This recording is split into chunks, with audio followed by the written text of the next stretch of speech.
Здравствуйте, уважаемые предприниматели! Меня зовут Тарас Волобуев, и я ведущий нашей программы. Мы продолжаем серию интервью с успешными казахстанскими предпринимателями, которые уже прошли путь трансформации своего бизнеса из офлайна в онлайн. И сегодня у нас в гостях основатель бренда детской одежды Мимиорики Инна Апенко. Меня зовут Инна Апенко, я основатель казахстанского бренда детской одежды Мимиорики. Бренду в этом году исполняется уже 11 лет, но вообще в целом производством одежды мы занимаемся уже более 20 лет. И вот сначала была материнская компания Textiline, которая сейчас остается производственной основой, с розничным брендом Мимиорики.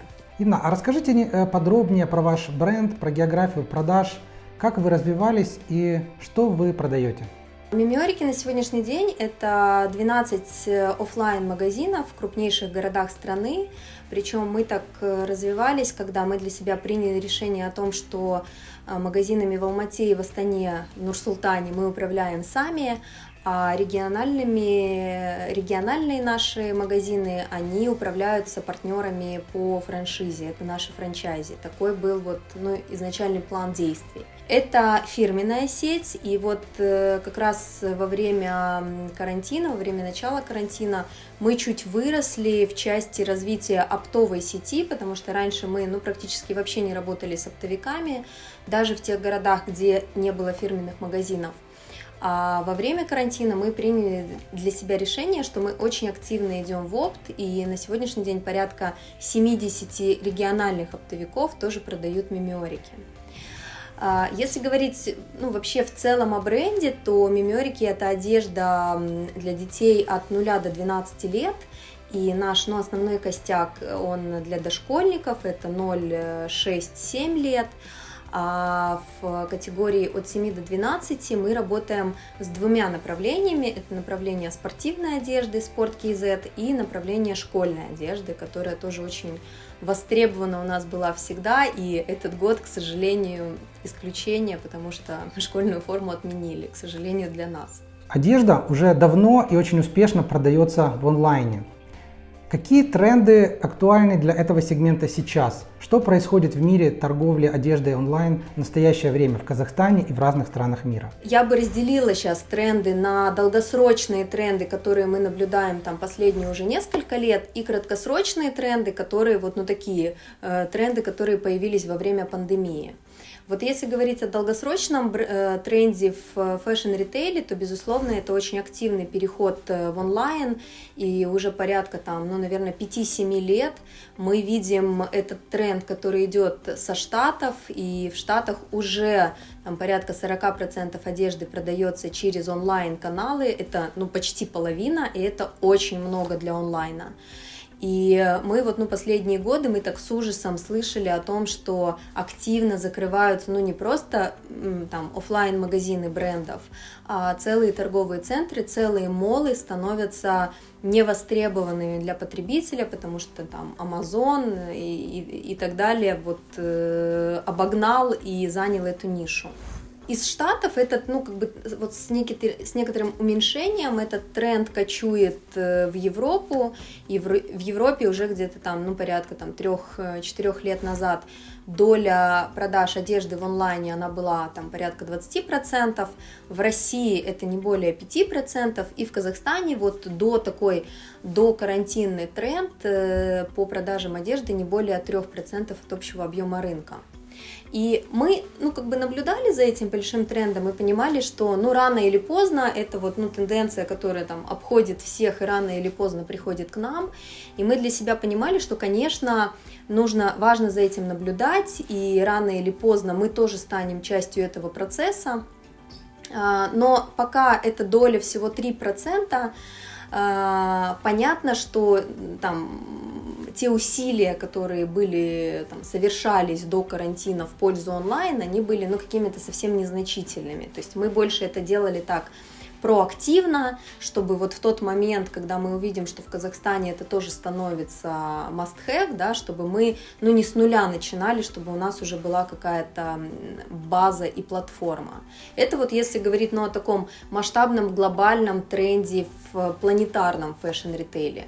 Кроме этого, если позволите, ну, вообще о трендах в фэшн-ритейле, да, то очень серьезный тренд, который называется sustainable fashion. Так вот, sustainable fashion, стабильная мода, это тренд, который, он такой молодой, это может быть там 2-3 года. Вот на этой волне того, что связано вообще с экологичностью и с переосмыслением нашей роли на планете.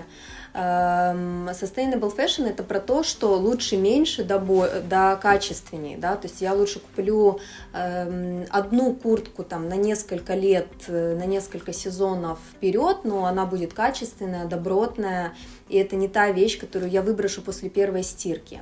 И для нас, как для бренда, это, ну, это и этически мне очень близкий тренд.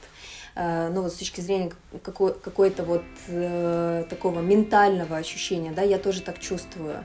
И с точки зрения того, что мы никогда не умели производить некачественную, там, дешевую одежду из, ну, вот какого-то такого некачественного сырья, которое можно там постирать и выбросить. Вот, наверное, эти два таких, ну, больших глобальных тренда я бы выделила. И, конечно, сейчас есть микротренды, которые появились, ну, вот там во время уже карантина, во время пандемии. Мы сейчас там записываемся в июле месяце, мы уже 5 лет, почти 5 месяцев, ну, практически не работаем в офлайне, магазины закрыты, торговые центры закрыты. И, ну, какие-то игроки просто умерли и ушли с рынка, причем мы ежедневно читаем аналитику, ну, такую страшную для нас, да, что огромные, большие там гиганты закрывают там по 100, по 150 офлайн магазинов в мире. И Zara сократила там порядка 50 магазинов, и Adidas сократил около 100 магазинов и так далее. И для нас, ну, совсем такого как бы микроскопичного бренда в масштабах планеты, конечно, это кажется, ну, такой чуть-чуть демотивацией, да, потому что если такие гиганты не выдерживают этого прессинга, то где же у нас тогда вот взяться этим мускулом, чтобы противостоять этому глобальному тренду? Но, безусловно, на фоне там мощного вот оттока из офлайна появляется огромное количество и новых игроков, и усиление там старых игроков в онлайн-пространстве. И, например, там, если говорить про онлайн-агрегаторы, допустим, Wildberries показывает, ну, там, какой-то колоссальный рост во время карантина. И мы, в том числе, продаваясь на Wildberries, видим, что это, ну, безусловно, там какой-то скачок произошел. Конечно, для нас это еще, ну, мы еще не очень эффективно работаем с инструментом онлайн, хотя делаем это уже на нескольких площадках и понимаем, что что-то работает для нас, что-то работает в меньшей степени. Но, тем не менее, это вот становится... Вот сейчас наступил момент, когда это must-have. И нам казалось, что он наступит, ну, когда-то через 10 лет в Казахстане, а он наступил вот так неожиданно, очень быстро. Инна, вы затронули очень важную и очень серьезную тему адаптации бизнеса в условиях карантина. Я предлагаю поговорить об этом немножко поподробнее. Расскажите, как ваш бизнес переживал вот начало карантина? Какие решения вам приходилось принимать? Какие вызовы и совершенно новые, скажем так, механизмы или подходы к продажам вам пришлось применить в условиях карантина?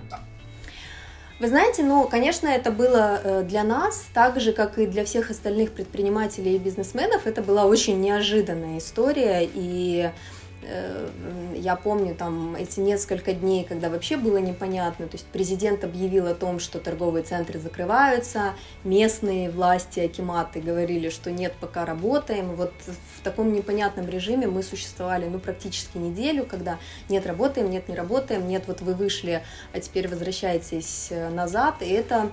Я хочу вот здесь сказать, ну, и для предпринимателей, которые нас смотрят тоже, что, безусловно, мы, управленцы, привыкли всегда знать ответ, да, то есть к нам приходит команда, и мы знаем, как нужно, куда мы идем, какое правильное решение, как выйти из этой ситуации. И вот для меня лично это была ситуация там, ну, в неделю, когда у меня такой был, ну, внутренний ступор, потому что нет ответа, я не понимала, что будет дальше, да, и ты вроде бы вырабатываешь какой-то сценарий, а он просто там по ногам тебя пинают, бьют, и он там вылетает у тебя из ног, потому что, ну, принято какое-то новое административное решение. И вот для меня как бы опыт карантина, он очень, ну, так ценен, да, вот этими новыми переживаниями того, что ты позволяешь себе как бизнесмен, как предприниматель иногда не знать ответ, и что может вот, ну, родиться совсем какое-то новое нестандартное решение, потому что по тому туннелю, по которому мы шли раньше, он просто закрыт, выхода там нет. Вот там в конце марта, когда просто все наши магазины, офлайн-магазины были закрыты, ну, для нас стал первый вопрос, что делать с производством, а у нас в производстве более 150 человек, и все-таки производственная машина, тут нужно понимать, да, что это, ну, не то, что ты можешь просто там распустить всех на месяц и потом также там эффективно собраться и продолжить. То есть производство, если ты остановил, то сделать перезапуск это, ну, стоит огромных там усилий, денег там и так далее и тому подобное. И есть большая вероятность, что, ну, просто ты потом не соберешь этих людей. С одной стороны, и с другой стороны, что для меня было очень важно, все-таки производственные сотрудники — это люди, которые, ну, там, допустим, швеи, раскройщики, среди них огромное количество людей, которые вот в такой социально уязвимой прослойке находятся. У нас много одиноких матерей, многодетных матерей, которые кормят свои семьи. И не хотелось останавливать производственный процесс, чтобы там оставить их без дохода. Поэтому для меня, ну, был такой очень важный критерий, что мы не останавливаем производство, ну, практически чего бы нам этого не стоило, да, то есть мы придумываем, мы генерим какие-то идеи вместе с управляющей командой того, как теперь продавать и что продавать, чтобы производственная машина не останавливалась. Естественно, да, то есть если вопрос о том, что, ну, когда ты там, так устроена наша система, то есть вот есть там производство, которое выдает продукт, и ритейл, который там продает, получает деньги для производства, в том числе для покрытия всего этого цикла там затрат и задач. И когда ты отрезаешь у себя доходную часть, потому что ритейл не работает, но при этом оставляешь расходную, производя продукт, то рано или поздно там, ну, деньги в любом случае кончаются. Поэтому, ну, как бы вопрос очевиден, да, как тогда продавать, и, ну, и вроде бы там ответ, что пробовать через онлайн, он очевиден. И мы стали, ну, просто очень быстро смотреть, через какие каналы мы можем это делать. Ну, безусловно, это свой Инстаграм, там фирменный аккаунт бренда, который раньше у нас был, ну, просто такой красивой имиджевой истории, мы вообще не продавали через Инстаграм. То есть я могу сказать, что мы там стартанули с нуля с продаж в Инстаграме, и сейчас наш Инстаграм, ну, продает, ну, в среднем, наверное, как один полноценный офлайн-магазин. Это совсем немного пока, да, но когда ты там от нуля вот до какой-то такой уже ощутимой величины поднимаешься, то это уже, конечно, ну, про что-то, то можно это оценивать как какой-то результат. Конечно, это, ну, в общем выражении, там, даже если там, мы вот говорим, там, условно, у нас 12 магазинов в офлайне было, и теперь в онлайне мы продаем как один магазин. То есть понятно, что это меньше, чем 10-я доля, это порядка там 7-8% вот того объема продаж, который раньше был по меморикам. И этого недостаточно для того, чтобы вот бизнес существовал. Но это вот те усилия, которые мы предприняли, то есть это первый канал, это канал Инстаграма.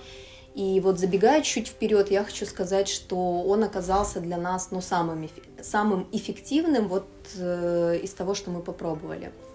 Второе направление в онлайне – это присутствие на агрегаторах, то есть это большие магазины, большие интернет-магазины, которые как агрегаторные платформы просто собирают бренды, которые там продаются. Мы продаемся на Wildberries, как вот один из таких каналов, одна из таких платформ.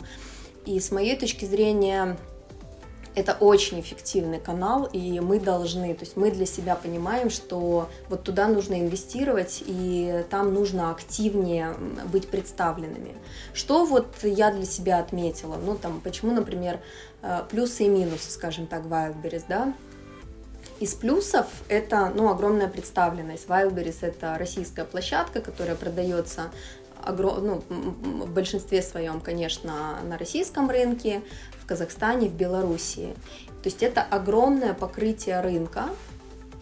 И вот то, что нам, например, показал опыт работы с Wildberries, что ты очень быстро, то есть оборот настолько быстро происходит на этой площадке за счет проходимости, миллионной проходимости, что ты очень быстро понимаешь, какой продукт тебе нужно создавать и продавать именно на этой площадке. То есть не вширь, не широкая ассортиментная матрица, а ты понимаешь, что тебе нужно сужаться и продавать тот продукт, который востребован, который чаще всего покупается, да, и просто давать ему глубину, давать шире размерную сетку, давать там шире цветовую гамму и так далее и тому подобное. Вот я вижу, что мы точно будем развивать это направление. Из минусов у Wildberries пока нет складов в Казахстане, и это, такая вот чуть-чуть длинная история, потому что мы отправляем продукт на склад там, в Москву, например, и, то есть это, конечно, все, какие-то такие временные вот задержки, которые происходят. И продажи, они происходят со склада в Москве, то есть ты не можешь там, пока этого нет на складе в Москве, что-то продать на портале Wildberries. Вот это про них. Еще один кейс – это Kaspi.kz, и это такой молодой и очень амбициозный проект, да, который выстрелил для многих, и, например, среди моих знакомых, друзей, предпринимателей, для кого-то это просто оказалось вообще космическим каким-то инструментом, особенно в период карантина. Там у меня есть знакомые, которые там велосипеды продают через Kaspi, и у них во время карантина продажи выросли в 5 раз, например. Или там кто-то шины продает. Вот для таких позиций Kaspi, просто безупречно работающая история, и с гораздо меньшей комиссией, чем, например, российские платформы Wildberries и Lamoda. Но в части одежды у Kaspi пока были, то есть мы были, по сути, одними из первых, кто зашел из фэшн-ритейла на эту платформу, и их система не была настроена под то, что могут быть возвраты, которые не связаны с качеством продукта, а связаны с тем, что тебе просто размер не подошел. Да? Вот, допустим, специализированные площадки, например, такие как Lamoda, которые продает, по сути, преимущественно одежду, у них даже есть функция того, что тебе могут, у меня 36 размер, но я прошу, чтобы мне привезли 2 соседних, еще 35 и 37, чтобы я могла померить и выбрать, и оставшиеся отправить обратно. Потому что в одежде, в обуви всегда есть вариант того, что ты просто, что-то не подошло, и тебе требуется замена. Вот на Kaspi мы даже были заблокированы системой в какой-то момент, потому что было несколько транзакций возврата товара. Возврата по причине того, что отправьте нам другой размер, но система не понимала этого. И вот сейчас они находятся в процессе перенастройки системы, перезапуска для одежного ритейла, для того, чтобы устранить эту проблему. Если говорить про Lamoda, мы имели опыт работы с Lamoda, наверное, где-то 1,5-2 года назад, и на каком-то этапе мы от них отказались, хотя сейчас хотим попробовать посотрудничать с ними еще раз, может быть, чуть-чуть видоизменив условия. Но вот основная сложность, которая у нас была в работе с Lamoda, это фиксация самой низкой цены. То есть Lamoda по контракту настаивала на том, чтобы цена на их портале то есть мы гарантировали, что их цена самая низкая, которую можно найти на рынке. И условно говоря, если кто-то сфотографировал, что где-то в магазине в Таразе эта вещь стоит на 3 копейки дешевле, то мы несли какие-то большие штрафные санкции. И в условиях, когда мы не управляем всей сеткой сами, а когда есть, ну, все-таки партнеры, франчайзи, оптовики, там кто-то делает какие-то дисконты, у кого-то сейл, это очень сложно контролировать. И мы на каком-то этапе отказались от сотрудничества, хотя вот сейчас мы думаем, ну, возможно, можно как-то по-другому договориться. Тогда это было невозможно, но сейчас условия другие, и я считаю, что вообще сейчас, вот в посткарантинный период, мы вправе еще раз, ну, как бы обнулить все наши контрактные взаимоотношения и с торговыми центрами, да, с арендодателями, и с какими-то вот другими партнерами, потому что все в мире поменялось. И, то есть это вот все то, что я говорила в этом блоке, это блок таких платформ. И, наверное, вот, ну, третий сценарий – это собственный интернет-магазин, который в нашем случае, ну, оказался там самым неэффективным. Наверное, по нашей вине, да, потому что, ну, может быть, мы там недостаточно там дотянули, недостаточно доинвестировали, что-то нужно было докрутить, что-то нужно было сделать лучше. Но мы для себя увидели, что вот самую низкую динамику продаж как раз в собственном интернет-магазине. Анализируем причины, да, и, наверное, мы как-то на это будем реагировать, но, конечно, ты там точечно бьешь сначала туда, где у тебя работает. Вот мы для себя видим, что это все-таки агрегаторы, нужно выбрать, что тебе лучше подходит, что тебе ближе, потому что у них есть свой поток. И Инстаграм-аккаунт, ну, в общем-то, с помощью которого ты в том числе, мы иногда направляем из Инстаграма, направляем на свою страницу в интернет-магазине, где просто можно транзакцию, например, уже завершить. То есть вот в процессе там обсуждения, выбора, там, помощи консультанта мы это там, например, все сделали через Инстаграм, а потом просто там даем ссылку на этот продукт в интернет-магазине, где можно сделать оплату, например, так.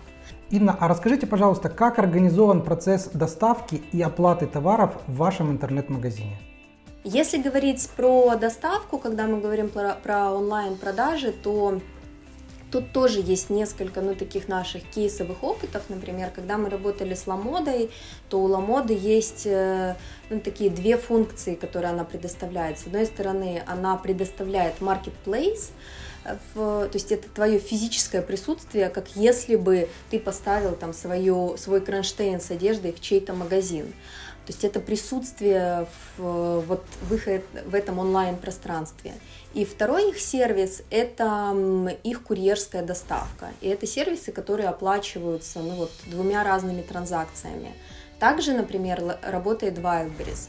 И, конечно, когда ты работаешь с агрегаторами, то, ну, с большой вероятностью ты не будешь доставлять сам, да, хотя гипотетически такая вероятность есть, например, если у тебя собственный сервис доставки, но, как правило, все те, кто работают с Ламодой или с Wildberries, они тут же пользуются их сервисом по доставке. Оплата в этом случае, в случае работы с агрегаторами, она, ну, всегда человек платит на сайте агрегатора, и потом просто, ну, как бы перевод на счет, ты получаешь деньги там за какой-то период. Там, в случае с Ламодой и с Wildberries раз в месяц ты получаешь оплату за проданный продукт. Если говорить о нашем собственном опыте, то есть когда мы продаем через Инстаграм или продаем через свой интернет-магазин, то, ну, на самом начальном, скажем, этапе, когда это были там несколько транзакций в день, мы даже пробовали в городах своего присутствия там отправлять своего курьера, своего водителя, чтобы он развозил. Когда транзакций стало достаточно много, и особенно в условиях карантина, это уже стало и небезопасно, и не очень удобно, ну, в смысле, мы просто перестали это успевать. И хорошо, что, ну, появились там курьерские сервисы, и там тот же Яндекс.Доставка очень быстро среагировали, поэтому мы стали просто клиентам предлагать, ну, какие-то различные сценарии. Например, если там это условно Алмата-Астана, то это в режиме Яндекс.Доставки. Если это заказ в регионы, то это кто-то из курьеров, там это служба SPD, там, с которой мы работаем, там, или еще кто-то, кто делает доставку в регионы. Эти службы доставки, ну, конечно, они в огромной степени были подготовлены к тому, чтобы делать это безопасно, бесконтактно, там, с масками, с перчатками, не входя в дверь квартиры и так далее и тому подобное. Но вот для нас это вот все-таки такой кейс, и я верю, что, в смысле, моя убежденность, что вряд ли нужно идти и развивать свою службу доставки, если ты, ну, там, как не агрегатор и небольшой интернет-магазин. На сегодняшний день этот рынок становится все более и более конкурентным, и, например, наблюдая за опытом России, которая там опережает нас, да, по темпу развития онлайн-продаж, то есть мы видим, что даже те бренды, которые пытались создавать какие-то свои службы доставки, рано или поздно они все равно пришли к курьерам. Поэтому вот для нас доставка, она все-таки вот такая история. Как при этом платят деньги клиенты, у нас, ну, тоже есть разные механизмы того, как мы с ними работаем, и в 90% случаев во время карантина это была онлайн-оплата, и мы предлагаем либо сделать онлайн-оплату через сайт, направляя клиента на тот продукт в интернет-магазине, который, например, они согласовали с консультантом даже в Инстаграме. Вот для нас это такой опыт, и практически, то есть вот в случае, когда ты работаешь с курьерской компанией, или тем более, когда ты работаешь там с Яндекс.Доставкой, понятно, что в этом случае ни о каких наличных деньгах речи быть не может, да, то есть ты все-таки вот деньги вперед, что называется, в этом случае. Инна, спасибо вам огромное за интересное интервью, за вашу открытость, за то, что поделились многими полезными фактами и опытом, который сопровождает вас в бизнесе. Что бы вы могли посоветовать предпринимателям, которые только в начале пути запуска своего онлайн-бизнеса, которые еще только принимают решение или думают, быть в онлайне или быть в офлайне? Коллеги, предприниматели, бизнесмены, ну вот, финализируя сегодняшнюю нашу встречу и разговор, хотелось бы подчеркнуть, что онлайн-среда, диджитал-среда становится неизбежностью для нас, поэтому чем быстрее, кто первый встал, того и тапки, чем быстрее мы войдем в это и, может быть, уже точно не будем среди первых, но хорошо, если не будем среди последних, да, то есть чем быстрее мы начнем себя там чувствовать комфортно, тем меньше вероятности того, что наши бизнесы там не переживут этой сложной ситуации, связанной с карантином, из которого мы до сих пор, к сожалению, не можем выйти. Поэтому смотрите, ищите для себя, знаете, кто-то вот из тех бизнесменов там сверху, которые мотивируют меня и которых я всегда слушаю, он во время, это один из сети кинотеатров, я когда задала вопрос, что вы будете делать, вот столько времени кинотеатры закрыли, он говорит: Инна, мы будем делать то, что никогда не делали. Вот я вам всем тоже желаю делать и уже сейчас начать делать в диджитал-среде такие проекты, которые вы никогда не делали, и пусть они станут для вас таким очень успешным выходом из той ситуации, в которой мы все находимся. Сил вам, то есть всегда, знаете, говорят, что вершина всегда наступает после дна. Оттолкнитесь от дна и создавайте крутые проекты. Спасибо. Друзья, спасибо, что смотрите нас. Встретимся с вами на наших следующих интервью. Всем пока.